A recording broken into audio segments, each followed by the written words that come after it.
Menagih hati nurani yang mulia MKD, itulah tema kita hari ini. Saya ke Mas Ray terlebih dahulu. Tadi kalau Anda melihat dari jawaban Pak Surahman, kita dengar bahwa mereka masing-masing anggota MKD akan mengemukakan pendapatnya. Ya. Nah, dari pengalaman-pengalaman sidang terdahulu, menurut Anda akan seperti apa konstruksinya? Kalau dilihat dari 3 kali semacam voting di MKD kan, 2 berbanding 1 kan. 2 kali kelihatan dimenangkan oleh praksi yang memang berkelihatan sangat ingin kasus ini dibuka seluas-luasnya gitu ya. Tapi sekali justru dimenangkan oleh pihak yang sebaliknya gitu. Itu ketika voting soal apakah sidang terhadap saudara Setia Novanto itu terbuka atau tertutup gitu. Nah ini memang kita agak meraba-raba gitu, khususnya posisi PKS yang kita belum tahu itu di mana gitu. Nanti kita tanyakan Pak Surahman. Nanti kita terangkan beliau ya. Posisi P3 ya. Kemudian ada PAN sebetulnya. Kalau PAN itu kemarin kan selalu mengatakan kami mau terbuka gitu. Tetapi waktu voting nggak hadir gitu loh. Sehingga agak susah juga ya menebaknya gitu. Tetapi sebetulnya kalau dilihat dari cara berpikir mereka, cara bertanya mereka, cara mereka berargumen, mengemukakan ide-ide mereka juga ke masyarakat selama ini gitu. Pada tingkat tertentu kelihatan memang ada semangat untuk setidaknya memberi sanksi sedang kepada yang bersangkutan gitu. Nah tinggal kan seperti disebutkan oleh Pak Surahman tadi, ini kan ada model 3. Model pertama ringan tambah ringan sama dengan sedang kan. Tapi ringan tambah sedang sama dengan berat gitu. Tapi ada yang langsung berat gitu. Nah kalau misalnya sedang, jadi mungkin posisinya akan begitu. Jadi bisa saja semua mengatakan ada memang pelanggaran. Tetapi kategorinya ringan. Kira-kira ringan gitu. Tambah ringan? Ringan tambah ringan sama dengan sedang. Gitu. Tapi ada yang misalnya mengatakan ini sedang pelanggarannya. Berarti tambah ringan kan sebelumnya. Ringan tambah ringan, sedang berat. Tapi ada yang langsung mengatakan ini berat gitu. Jadi memang komposisinya, saya pikir persoalannya bukan pada soal apakah bersalah atau tidak gitu ya. Tapi mungkin kira-kira jenis pelanggarannya di mana? Di kategori sedang, kategori ringan atau kategori berat. Cuma yang harus kita beri catatan gini, kalau misalnya ringan tambah ringan sama dengan sedang, berarti malam itu bisa diputuskan. Tetapi kalau sedang tambah ringan, kira-kira begitu ya, berarti itu akumulatif kan jadi berat. Berarti kewajiban MKD untuk membentuk panel. Itulah kira-kira. Tapi kalau ia langsung berat, sanksinya juga melakukan pelanggaran berat, ya harus dibentuk lagi panel gitu. Nah kecuali mereka mengatakan tidak ada sama sekali tidak ada pelanggaran, tapi itu jujur di luar bayangan saya ya. Gitu. Kita masih menduga-duga nih seperti tentu apa saja. Dia begitu ya. Gitu. Tapi kalau ibaratnya sinetron, maksud saya itu terang benderang ya. Para pihak semua juga mengatakan yang dipersoalkan orang kan kalau kita lihat ya bukan persoalan ada pelanggaran nggak ada pelanggaran gitu. Tapi kalau dilihat misalnya cara berpikir anggota MKD praksi Golkar itu, mereka lebih mau mengatakan ini pembuktiannya ilegal, yang melaporkan tidak memiliki posisi legal standing, itu aja. Tapi mereka tidak sampai pada katakan bahwa tidak ada pelanggaran kira-kira gitu. Nah kita kan tadi berbincang mengenai suara rakyat gitu, dan Presiden Jokowi juga sudah mengatakan sebaiknya anggota MKD ini mendengarkan aspirasi publik. Nah sebenarnya menurut Anda akan terjadi didengarkan suara publik atau suara partai nanti? Kalau begini ya, kalau misalnya MKD itu mau belajar dari persidangan ini saja, kan ketika mereka sidang pertama simpati orang kepada Sudirman Said besar sekali. Kenapa gitu? Itu karena cara mereka bertanya kepada Sudirman Said yang tidak fokus, malah tidak menghormati si pelapor. Kan kira-kira gitu. Mestinya kan si pelapor harus dihormati. Bahwa misalnya laporannya itu misalnya kosong, nanti akan dihukum sendiri oleh publik dia. Kira-kira gitu. Nah jadi orang mau berpartisipasi membenarkan DPR, bukan mendapat perlakuan yang terhormat di DPR. Kira-kira gitu ya. Bahkan sebaliknya. Jadi simpati publik kepada dan tanda kutip ya semacam caci maki kepada MKD itu besar sekali gitu. Begitu sidang yang ketiga ya itu tertutup, lagi-lagi caci masyarakat kepada MKD itu bertumpuk-tumpuk gitu ya. Apa yang mau kita katakan? Nggak bisa di republik yang sekarang ini terang benderang ini Anda mau bergelap-gelap gitu loh kira-kira. Nggak bisa di tengah di mana semua orang baca persoalan ini, Anda seolah-olah mau mengatakan saya yang lebih tahu gitu. Sekarang semua orang tahu. semua orang mengerti. Transkripnya beredar di mana-mana, pembicaraan disaksikan semua orang, sehingga dengan begitu persepsi publik juga terbentuk. Jadi, bukan karena asumsi, tapi karena mereka lihat persidangannya.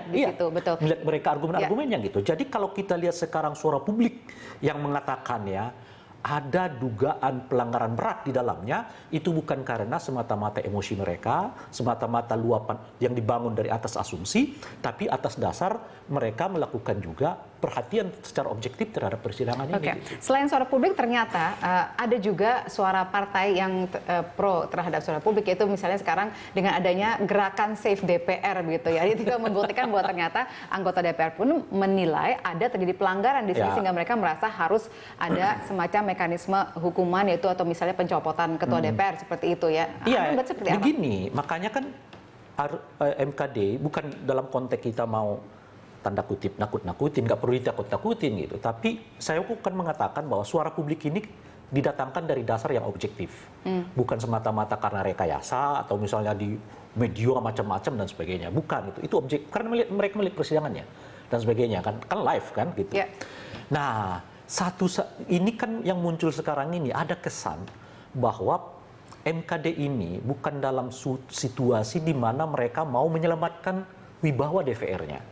Sebaliknya justru terkesan gitu ya, MKD bersikap melakukan beberapa, tentu tidak semua ya, bersikap dan melakukan sesuatu yang justru makin menjatuhkan wibawa DPR-nya. Nah, oleh karena itulah mungkin kalau disebut ada Save DPR, ada macam-macam, ya tentu saja banyak orang anggota DPR ini yang makin sadar bahwa kalau tidak ada sebuah semacam keputusan yang objektif, lagi-lagi saya harus mengatakan itu, maka sebetulnya kita ditenggelamkan oleh satu kasus yang bersumber pada saudara ketua pimpinan sendiri. Kira-kira gitu.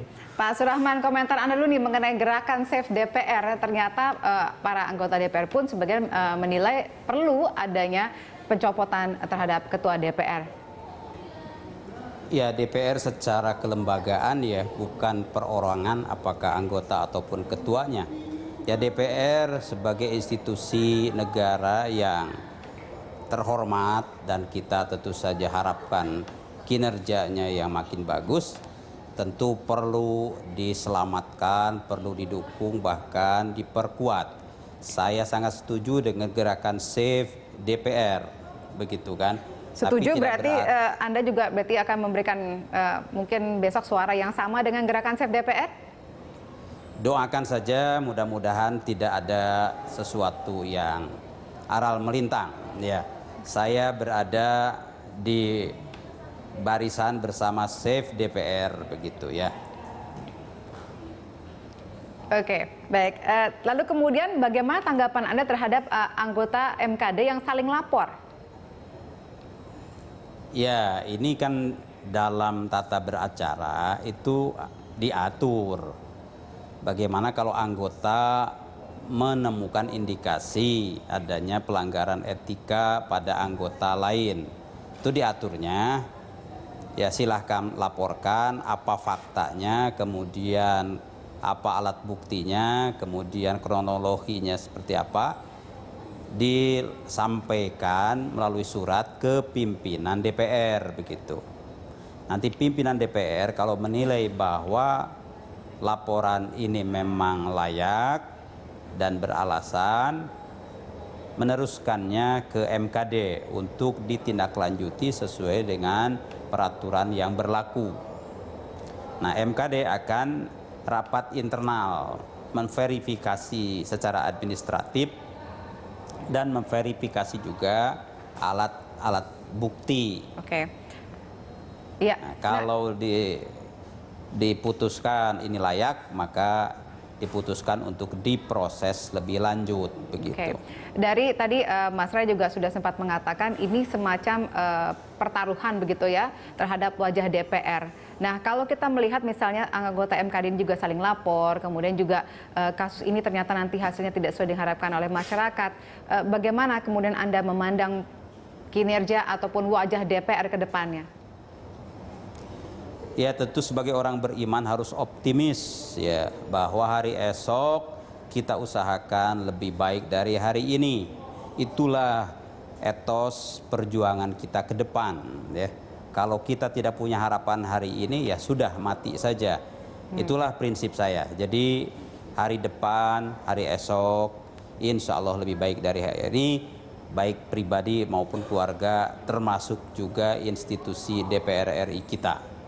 Oke, baik. Saya ke Mas Ray terlebih dahulu. Mas Ray, ini komentar Anda dulu terhadap tadi, ternyata sepertinya suara Pak Surahman, yaitu dalam hal ini yang mewakili PKS, sama dengan gerakan Save DPR. Apakah kemudian akan diikuti oleh fraksi-fraksi lain menurut Anda?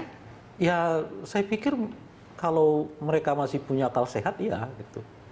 Saya harus menurut mengatakan. Anda, bagaimana kondisinya? Sekarang, apa yang membuat mereka sekarang tidak menuntut Saudara Setia Novanto tidak turun?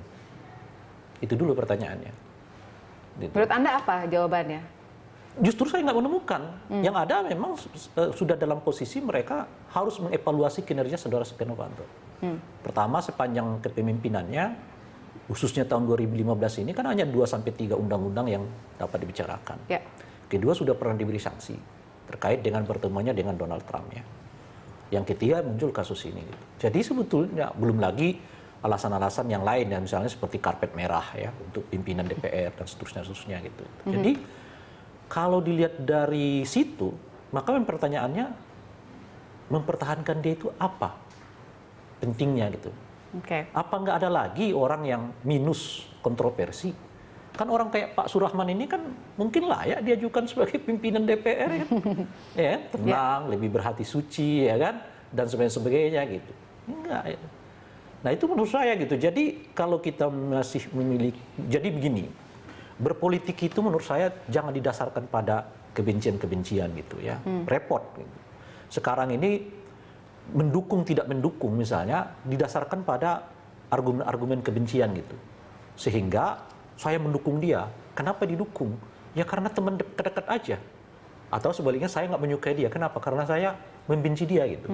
Tidak, kita berpandangan objektif saja gitu. Makanya kan kita tarik ini sekarang. Sekarang misalnya kita tanya Pak Surahman. Pak Surahman dari nuraninya saja. Pakai argumen apa lagi kita mempertahankan orang seperti ini? Kalau Pak Surahman suaranya tadi katanya sudah. Ya makanya itu, oleh karena itu kan kita senang ya, amin lah ya kan. Ya. Tapi kalau kembali ke itu tadi, justru menurut saya kita pakai argumen apa lagi mempertahankan. Ya. Ini sepertinya ya, unsur pimpinan pertama kalinya ini. Ketua DPR begitu ya dihadirkan dalam sidang MKD, benar seperti dalam itu? Sepanjang sejarah, memang MKD ini juga barang baru, ya. Tetapi kita sebut saja lah dalam sepanjang sejarah parlemen kita, ini kali pertama 2 kali pimpinan DPR disidang etik, gitu. Di sidang etik, ya. Jadi sebetulnya kalau kita punya standar moral yang tidak biasa-biasa, kan kira-kira gitu ya, memang sebetulnya posisinya Pak Setia Novanto itu mundur, nggak usah diminta, udahlah saya mundur gitu. 2 kali saya di sidang etik. Jadi begitu MKD kemarin memutuskan ini masuk ke persidangan gitu, ketok palu, kira-kira itu setelah proses pemeriksaan administrasi macam-macam kan mereka bersidang, apakah ini layak disidangkan atau tidak. Nah begitu MKD menyatakan ketok palu layak sidangkan, bayangan saya Pak Setia Novanto mengatakan saya mundur. Tidak ada sejarah di Republik ini di mana pimpinan parlemen kita disidang etik 2 kali. Nah baik. Makanya jadi besok kalaupun sanksinya saya nggak terlalu bingung juga ngomongnya ya. Begini. Bagi saya harapan publik enggak.